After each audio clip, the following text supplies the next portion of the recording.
No one would have thought a Muslim woman in Iran simply trying to stay alive in an abusive marriage would one day lead 2 churches in Sweden, lead more than 1,000 former Muslims to Christ, and be invited to speak before the Queen of Sweden.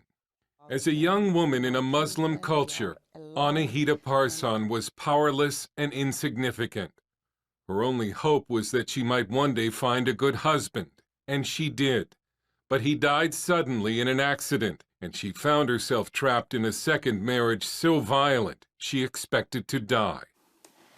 I didn't know anything. It was darkness. It was a very bad life. Although she writes about the abuse in her book Stranger No More, Parsan doesn't like to talk about it. It's not easy about speak about that. You were beaten with a shovel. Yes. As a battered wife, living with bruises and cuts all over her body, Parsan eventually tried to kill herself with pills, but she was revived at a hospital.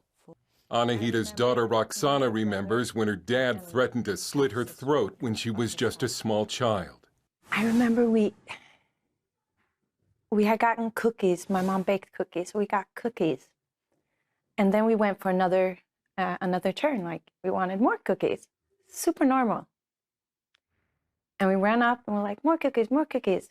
And he came up with a knife, put it to my throat, and he said, ask for cookies again.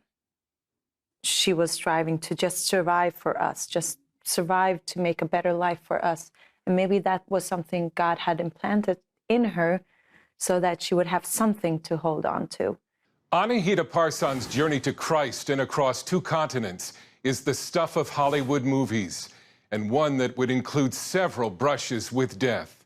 Parsan, her husband, and 2 children fled Iran through the mountains to Turkey in 1984, where she and Roxana faced more brushes with death before landing in Turkey's notorious Agri prison.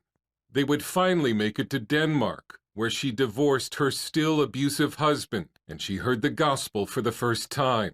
Then she moved to Sweden, where she and her 2 children would walk into a church and announce that we are Christians from now on. Annahita entered the ministry in 2012 and has led more than 1,500 Muslims to Christ. She not only leads 2 churches, but trains other churches on how to reach and disciple former Muslims like these, who fill her church each Sunday, hungry for the God who loves.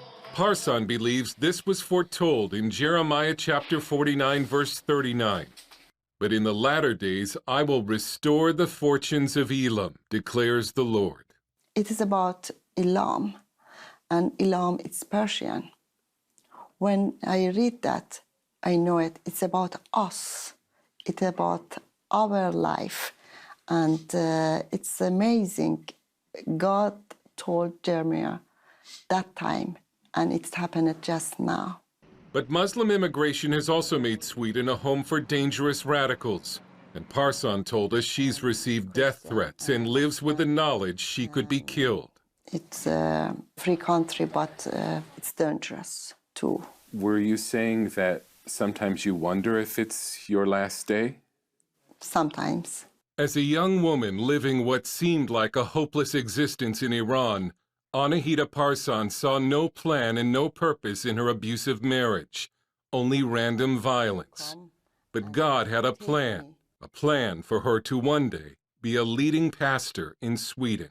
I think God loved me, and He was in my life from the beginning. He's my everything. I think it's, wow, it's beautiful. Dale heard CBN News in Stockholm, Sweden.